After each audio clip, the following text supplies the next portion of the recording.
that's the last lecture actually in diodes or specific diodes and the applications of the ACRs, triac, and the diac. First of all, let's see, what is the meaning of the SCR. Most of the time you will see the abbreviation of the semiconductor control rectifier or the silicon control rectifier. Both definitions are used to define actually the trade name of a thyristor, which was available on the market in 1957. First of all, trying to determine or how we can define actually an SCR or a thyristor. It's a 4-layer, 3-terminal unidirectional device. Actually, if I'm looking back in the diodes, general purpose diodes, we saw that the diodes, it will rectify the voltage, or it's used as a rectifier, but the disadvantage of a diode is that we cannot control actually the output voltage or the output power. That's the new device, which is actually like a diode, but has the third pin. That's why the third pin or the third terminal. That terminal, it's called a gate, means that I'm using a small amount of current or a small amount of voltage on the gate terminal to control a large amount of current between the anode and the cathode. Now the same observation compared with the diodes. This is the device that can handle a large amount of current and a large amount of voltage. In terms of the current, can be very high, like 1500 or 1.5 kiloamps, and in terms of the power can handle because of a large current can handle a very large amount of power, 15 megawatts or 10,000 kilovolts. Means that a large capacity or a large amount of current that can flow through it. Now, in the same time, the amount of current that is required to trigger or actually to turn on the diode is about 1 amp. Again, I'm choosing 1 amp for a large anode or large cathode current. Now, if I have to draw this diagram, means that that's a large current that is flowing between the anode and the cathode, and it's controlled by a very small amount of current that is applied on the gate. Now that current again can be 1 amp for, let's say, 100 amps or 200 amps or 500 amps, and in smaller size thyristor maybe in few tens or few hundreds milliamps. That's why we have to relate the gate current with the anode current. Means that is just a small amount of current that controls a large amount of current. It will act as a switch, and you will see how we can determine the basic functionality of a thyristor of an SCR. Now we have different sizes and different packages. The first one, you notice that I'm having optical window on top, and we'll talk about the optical devices, and we can see that the thyristor can be triggered or can be turned on due to an external light. The other semiconductors are based on the amount of power or based on the current, has different sizes. Probably that's the size that I showed to you in lab as a practical size or real size of a thyristor that may handle, let's say, about 10 to 15 to 20 amps That's another package. That's another size thyristor that can handle probably around 1 to 3 amps. That's, pretty large size of a thyristor and looks like, a big size bolt that can handle probably, 50 to 100 amps. And the other ones, are a bit smaller, but in the same range, the relate always, the size of a semiconductor with the amount of power or the amount of current that can flow through it. You notice that the third on the right does not have the um, the uh, the third terminal. You notice that, and I mentioned, usually the body or the metal body of the thyristor is actually one of the three terminals, and that's, the anode of the metal part or the metal case. It's actually the metal, the cathode or the anode of the SCR or the thyristor. In the same way, we can look, on this device, the last device on the right has, just two terminals. Yes, one is the gate, which is symbolized by a G. Sometimes you'll see a GT or triggering gate. Sometimes you'll see, just the G. One pin, one of the other pins can be the anode and the heat sink. You notice that on the top there is a heat sink. It will be the cathode. Now, always we have to look in the specs of an SCR to see exactly what are the pins. In the same way, those three pins, the anode, the cathode, and the gate, can be the middle terminal, can be in one of the two sides of the SCR of the thyristor. A larger size that can handle, I will say, few tens, to hundreds of amps. It will be, this package here that it's, a pretty large size and has to be mounted. You notice that has, a mounting screw in one side and to the other side to be mounted on a heat sink. Remember that, all the semiconductors, it will dissipate heat. Now, basic diagram, I said that there are 4 layers. Now, how is the arrangement of the 4 layers? It's an interlace of the two semiconductors, P and Pn. Now, aside of the basic structure of the SCR, aside is the symbol. The P represents the anode, the K is the cathode or the N semiconductor. Between the P as the anode and the N as the cathode, there is another junction. Let's say I will label, the first junction, the PN, as the J1, the last junction, NP, as the J3, and the middle junction as the J2. Now, as any other diode, suppose that I'm using, the positive applied on the top and the negative applied on the bottom. You notice that if I'm applying positive on the top and negative on the bottom, J1 and J3 becomes forward biased, means that the first junction on the anode and the last junction on the cathode becomes forward biased.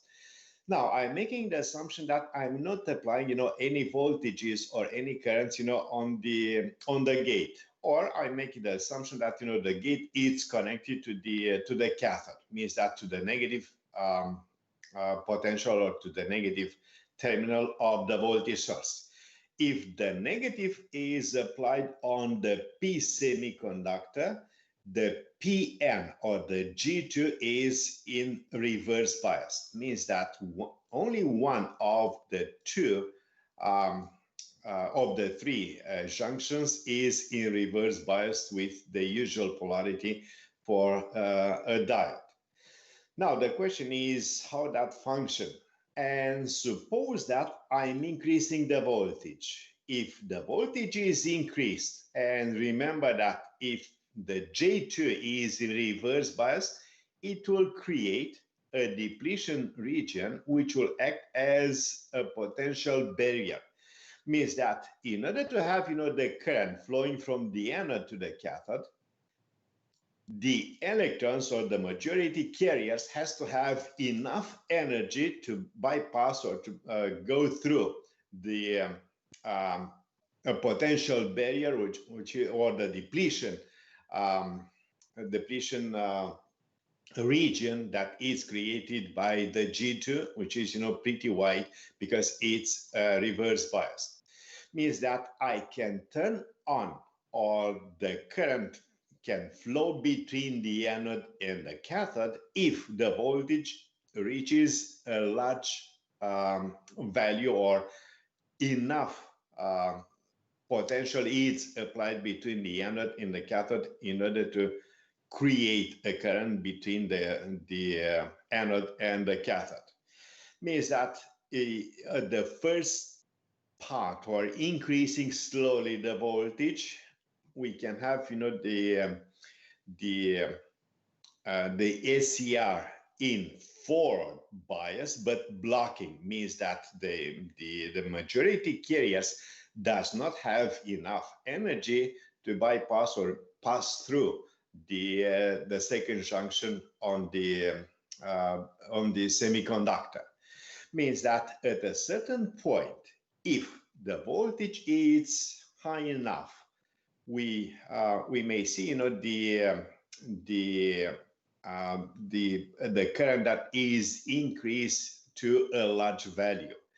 That that voltage is called the forward breakover voltage. The abbreviation is the VBR forward, because we are dealing with VBR forward and the VBR reverse. That's why in order to differentiate the two voltages, the same notation VBR, that's the breakover forward voltage, which gives an idea about that actually the three stages of the basic functionality of the SCR.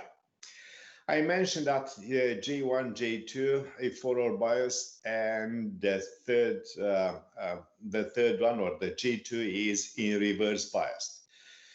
Usually the voltage drop or the ohmic drop in the four layers, it's very small. It's about or typically is 1 volt. Can be a bit higher, bit lower, but 1-2 volts, 3 volts probably on the larger size. But we have to make the assumption that if a simple diode is about 0.7, for an SCR its typical value as 1 volt plus or minus.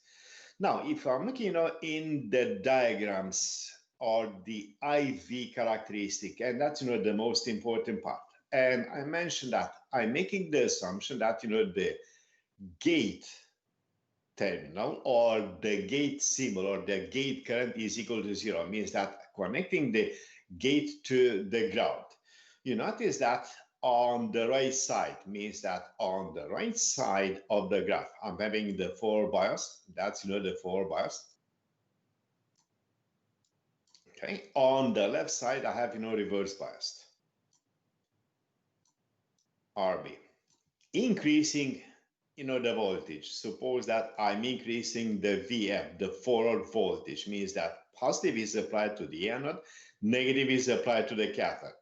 There is a small current that is flowing, which is the leakage current, which is flowing between the anode and the cathode up to a certain point. That's the breakover forward. You notice that the F is telling you that is the brake over forward. That's, the brake over reverse.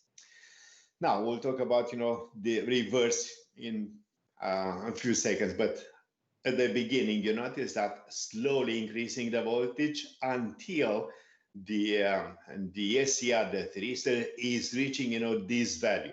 Means that at the VBR forward, the carriers has enough energy to pass the current or to open the SCR, or to turn on the SCR from the off state into an on state. Means that, from 0 to or up to the VBR, the SCR is in forward bias, but it's still on off state. Means that is not turned on yet. Once the voltage is passing this value, or this specific value for the thyristor, you notice that instantly, and I mentioned that the voltage across the SCR becomes smaller, like 1 volt, 2 volts, or in this range, but has a very large current that can flow through it. Means that the current is increased to a large value if the voltage across the or between the anode and the cathode is larger than, or is reaching the VBR forward value. On the negative side, on the reverse biased, has the same characteristic as a usual diode. Means that it will go into the avalanche zone. Means that I'm still using that knee current, a very small milli-micro amp current flows in reverse bias until the SCR is reaching the brake over reverse bias this time. Means that the third quadrant has an identical characteristic in the IV diagram as a usual diode. On the forward bias, now we'll focus on how to turn on and how to turn off. Means that above, or if the voltage is increased above the VBR, the SCR or the thyristor is in forward bias, but in conduction region, or it's turned on.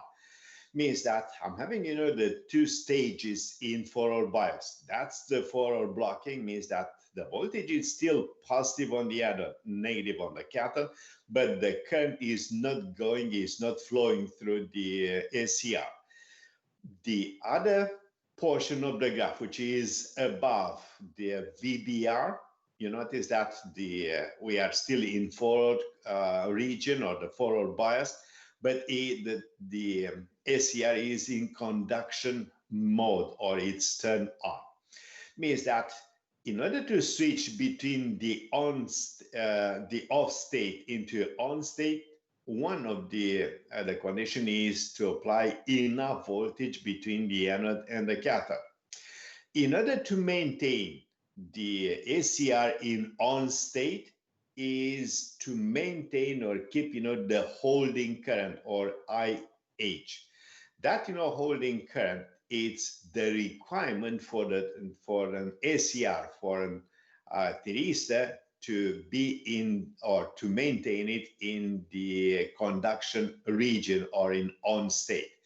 If the holding current, or IH, is less than the specified value, automatically the SCR, it will be in forward but in off state. Now the question is, that's one way which is not really practical, because requires a very high voltage. Suppose that is tens or hundreds of volts to reach this voltage. The question is, where is the use of the gate signal, or the gate voltage? You notice that I mentioned that's the basic functionality, or how the the characteristic of the SCR if the gate current is zero or the gate current is connected to the ground. The question is how we can reduce that VBR or breakover voltage. I mentioned that the F0 does not have any current or any voltage or any potential applied to the gate. Now, in order to reduce this voltage or the VBR F0, I can have a voltage or I can have a current actually, which is applied to the gate, which will trigger the SCR for a low voltage or a low current that it will turn on, or it will make the transistor in forward conduction mode or the on state. Means that, and this diagram shows you just three different values. Suppose that I'm applying or I'm applying actually a positive voltage with respect to the cathode on the gate. I'm reducing actually the required voltage for the SCR to be turned on.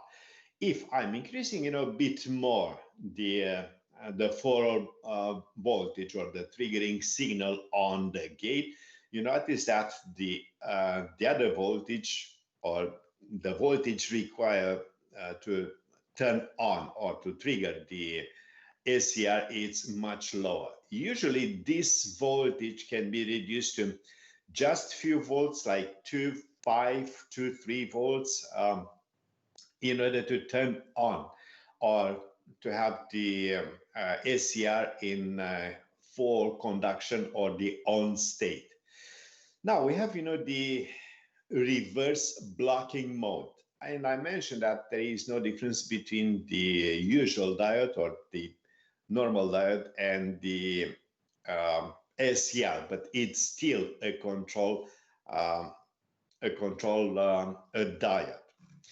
Now, how we can turn on, and I mentioned that to turn on an SCR, it's called triggering, or how we can turn on or turn off. Now we'll talk about how to turn on, and we determine that by simply applying a voltage to trigger the SCR in on state, and that's the gate current. And another one, which is not very practical because requires a very high voltage for voltage triggering, but again, that's not very practical, does not require any gate current, but between the two, the gate triggering is the most used one. We may trigger the SCR in some other modes, which is, again, I put it in writing, but I'm not using, and we are not using intensively these three ways or these two ways of trigger the SCR. A fast change, that's the VT to DT, that's fast change in the voltage applied between the anode and the cathode. That's another way. Temperature triggering, yes, in some specific applications, but is not used intensively. And the light triggering, you notice that it's the light actually that is applied to the gate, means that the gate is exposed to a light which will trigger the SCR. Again, we'll talk about the light triggering or the LSCR in probably the last part of this course, when we'll talk about the optical devices. Now, the only problem is, I mentioned that once the SCR is turned on, it will remain on. The condition is to maintain that holding current. If the holding current or the current that flows through the thyristor is maintained above the holding current, we cannot turn off the SCR. To turn off the SCR, there are two methods. One method is actually to disconnect the anode or the cathode from the circuit. You notice that in this circuit, I'm applying a gate signal, which will turn on the ACR. Once the ACR is turned on, I can remove the gate signal, or I can remove the gate from the positive or the negative of the circuit. Means that once the ACR is turned on, it will stays on. Means that does not require a constant voltage or a constant current on the gate. It's just to turn it on. If the current is maintained above the holding current or the threshold current, the SCR stays on. Means that we have to make some changes in the circuit. Actually, we can have an auxiliary circuit which has a resistor and a capacitor, or we can disconnect the anode. In this way, the holding current is turned to zero, and once it's turned to zero, the SCR is back to the off state.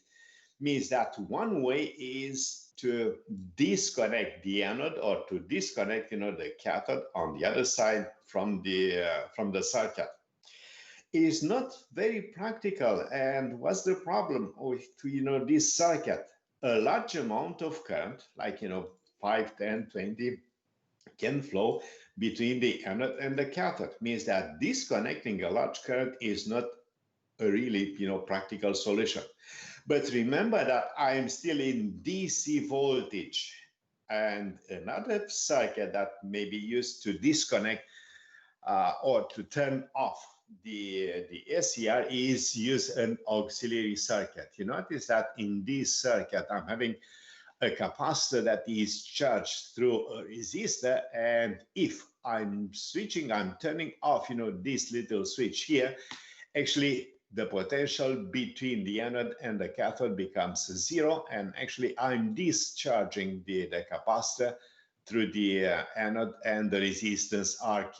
Means that I'm creating actually a 0 volts or a zero potential difference between the anode and the cathode. Those are the two common ways to turn off or to disconnect or to remove actually the current that is flowing between the anode and the cathode. The most practical way, and remember that up to this point we made the assumption that the thyristor or the SCR is in DC circuits. Now, the most used application is the AC circuits. Now, what is the advantage of an AC circuit? And I'll put it aside. What's the advantage of an AC circuit? Does not require any auxiliary circuits, or does not require to have a switch in the anode or in the cathode to turn off the SCR or the thyristor, because the voltage automatically it's on zero. Means that the SCR is turned off by having the voltage, the AC voltage, as the zero amplitude every half of the cycle. Means that most of the time we are using the SCR or the thyristors in AC applications. IV characteristic, we discussed that, how we can improve actually, or we can lower the voltage that is required by simply applying a pulse, or to trigger or to apply a voltage or a small current in the on the gate. Means that we can lower the voltage that is required between the anode and the cathode to turn on the SCR. Specifications that we are looking for. And I said that is the most important. I'm not looking, to go above, this minimum specification for an SCR. We are looking for the 4 breakover voltage, that's VBRF, and that's the voltage that we are looking for. We are looking for the holding current, that's the minimum current that is required to maintain, means that we have to know the IH in order to calculate the maximum resistance value that can be added in series with the diode to have the IH, or the holding current. And the other important parameter is the gate triggering current. As sometimes you will see the IG or the IGT. T most of the time is testing or triggering. The IG or the IGT we may see in the specs of the SCRs as the minimum current, or the current that is required to trigger the SCR on. Now, basic applications. You notice that if in this circuit I'm not having, or I'm having, a usual diode, you notice that that's a halfway rectifier, isn't it?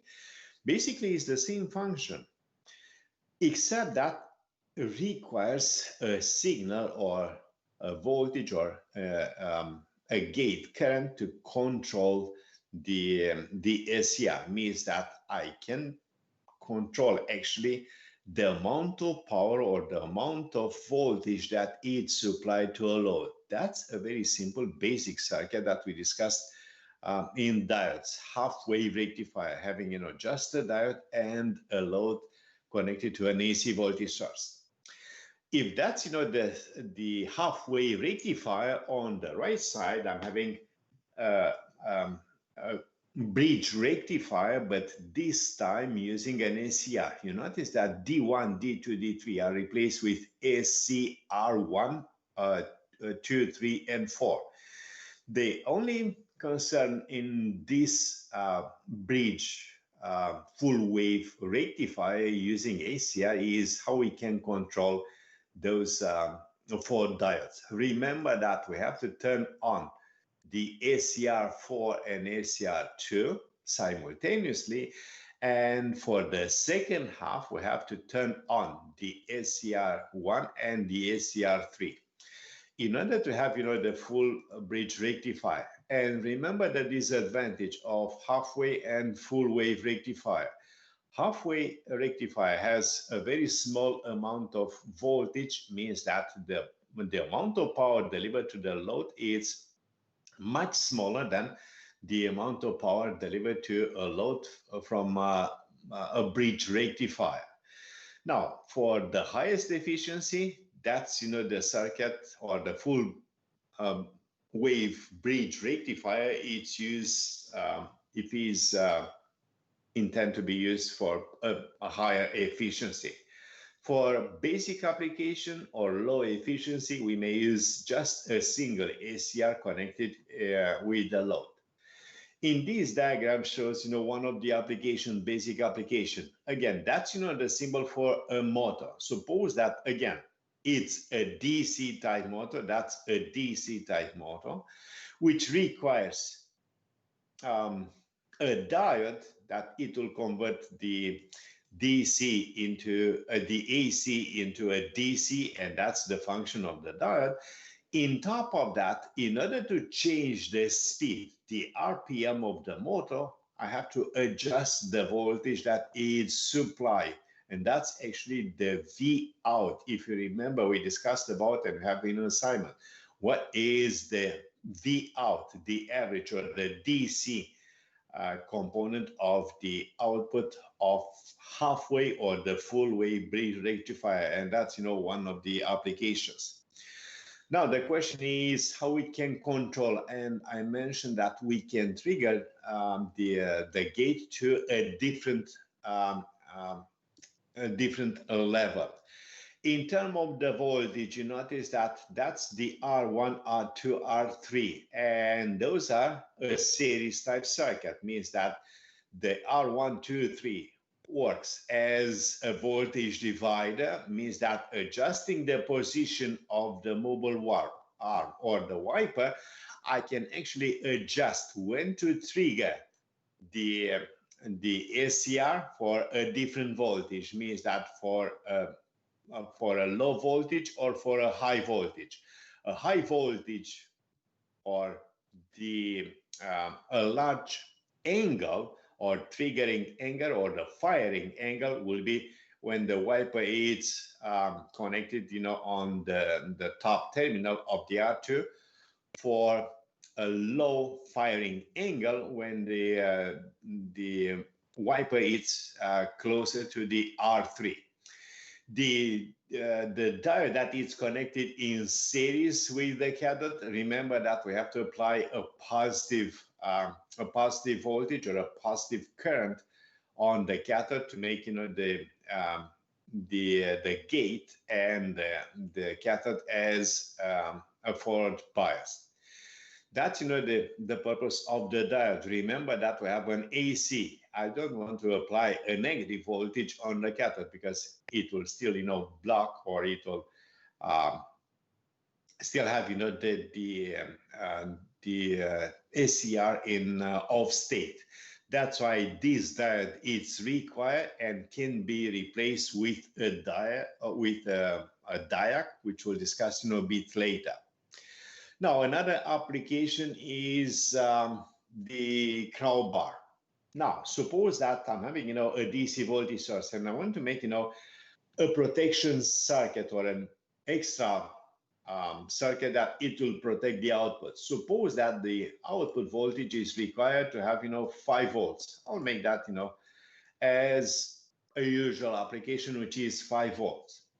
Now, the question is, the circuit that requires 5 volts has a very low tolerance, for example, 5.1 to 4.9.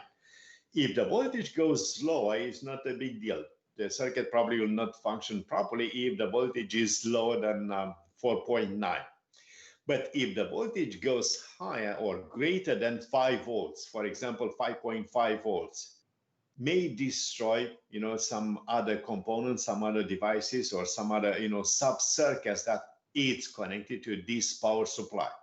What we can do, we can use a Zener voltage or a Zener diode.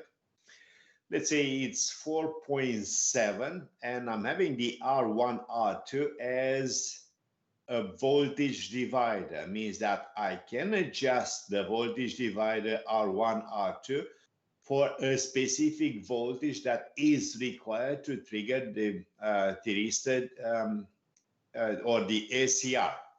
Means that adjusting one of the two resistors, R1 or the R2, or both of them, we can have, a precise voltage that is applied to the gate, which will trigger the thyristor. Once the thyristor is triggered, remember that a very small current can trigger or can control a large current between the anode and the cathode. If the ACR is turned on due to an increase in the output voltage of the power supply, accidentally, the ACR is turned on, means that it will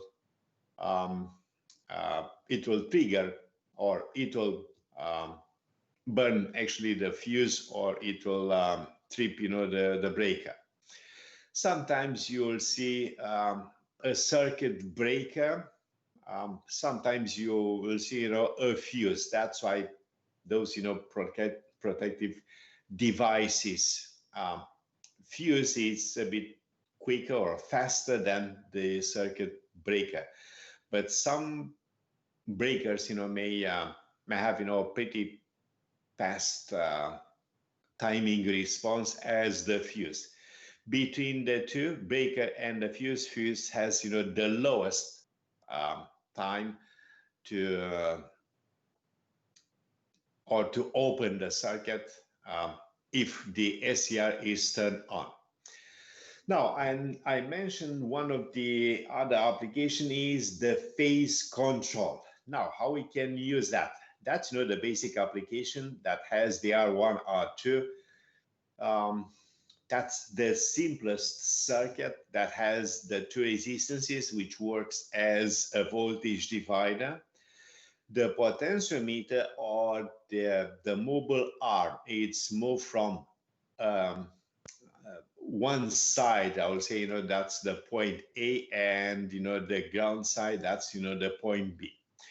You notice that when the voltage or the mobile arm or a large voltage is applied to the cathode, the firing angle is at 180 degrees. But again, you'll see, both notations. Sometimes you'll see this 180 degrees as 0 degrees.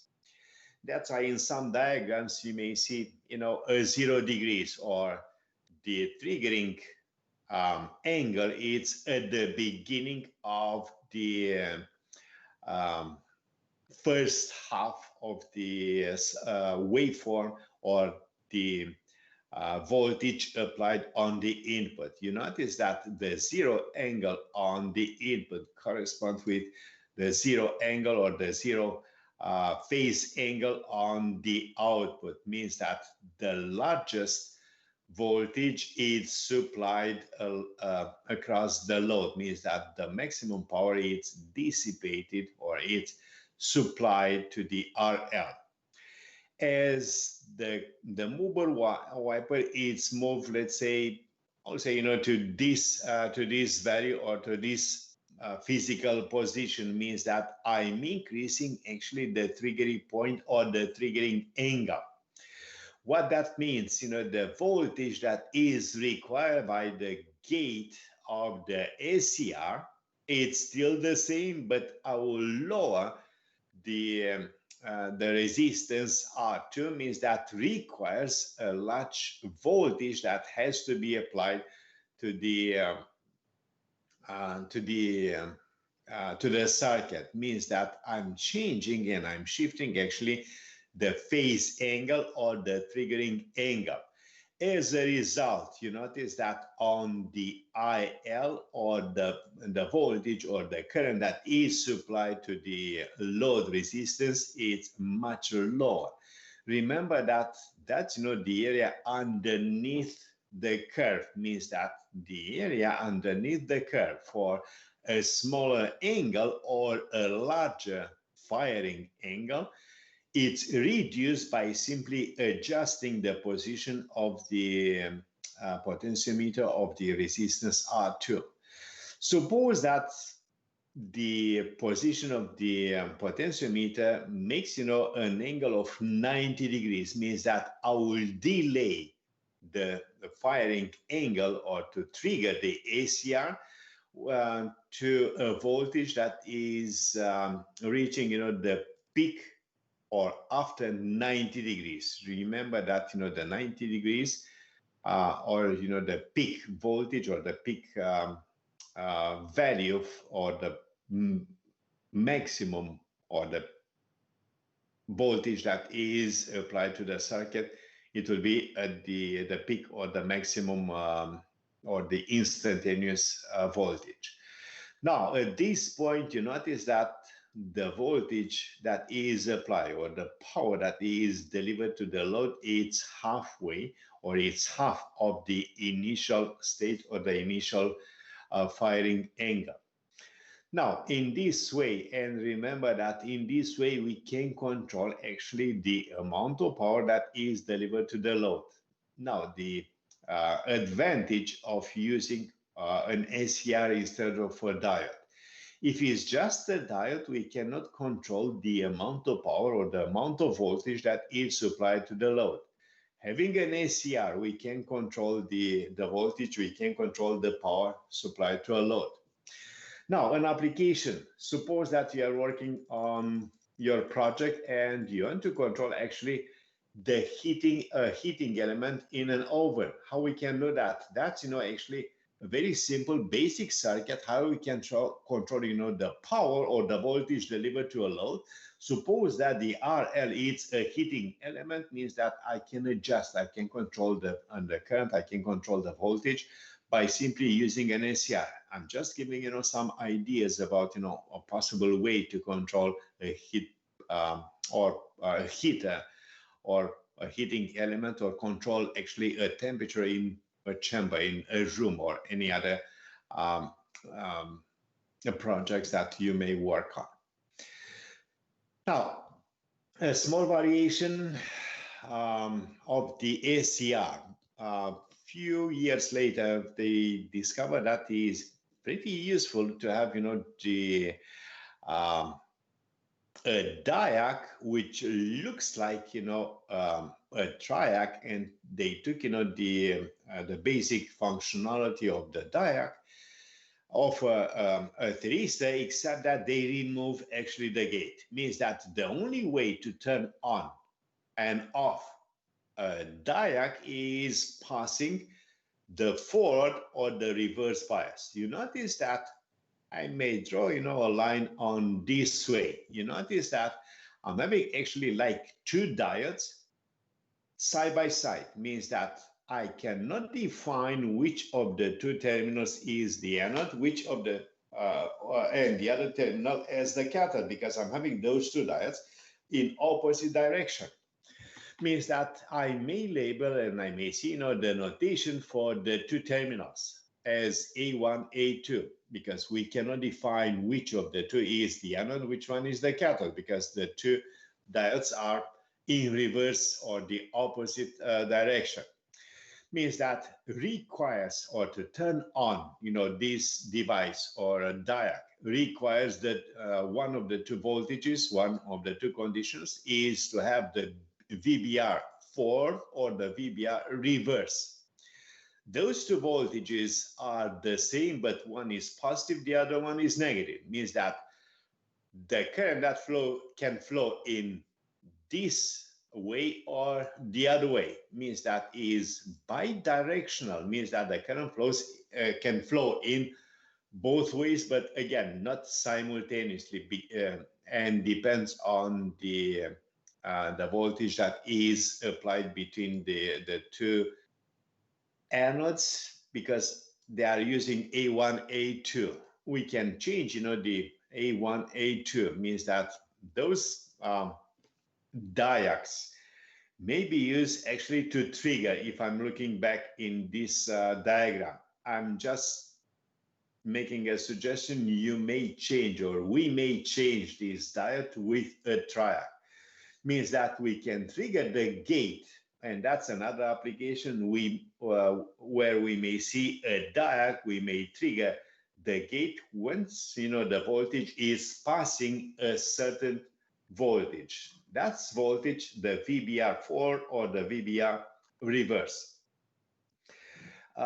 You may see a diac in configurations or basic circuits with a thyristor connected on the gate terminal. Now, a combination between a thyristor, diac, it's a triac. Actually, what is a triac? Again, it's not a diac, it's not a thyristor. It's a combination between the first two. You notice that I'm having, a diac, but this time, the diac has, a gate. Means that I'm having, the basic functionality of a thyristor, but in both ways. Remember that, what is the disadvantage of a single diode? You notice that the current can flow in a single direction. That's unidirectional. The question is the efficiency that the power is supplied to the load. Means that I'm having half efficiency. In order to compensate or to increase the efficiency, you notice that I'm not using the second half or the negative half of the supplied voltage using a thyristor, but using a triac, we may use the diac or the thyristor in both ways. Means that it will have actually two thyristors side by side and back to back. Means that if a gate, or if the A1 is connected to the positive, A2 is connected to the negative, and I'm applying a signal or a current on the gate, A is on the positive, A1 positive, A2 negative. You notice that half of this device or triac means that the left triac, or sorry, the left thyristor is turned on, and the other one is in off state. Means that for first half of a sine wave, the left thyristor is turned on and the right thyristor is off. Suppose that, and I'm choosing, the other possibility, having, the negative on the A1 and the positive on the A2 makes the second thyristor to be on forward conduction mode, and the other thyristor is in a reverse bias. Means that only one of the two thyristors are turned on at a time. Means that in applications, as applying an AC voltage, means that I have to apply a gate signal to turn on the one of the two thyristors, and I'm applying again, the second signal or the second pulse on the gate to turn off or to turn on the second thyristor.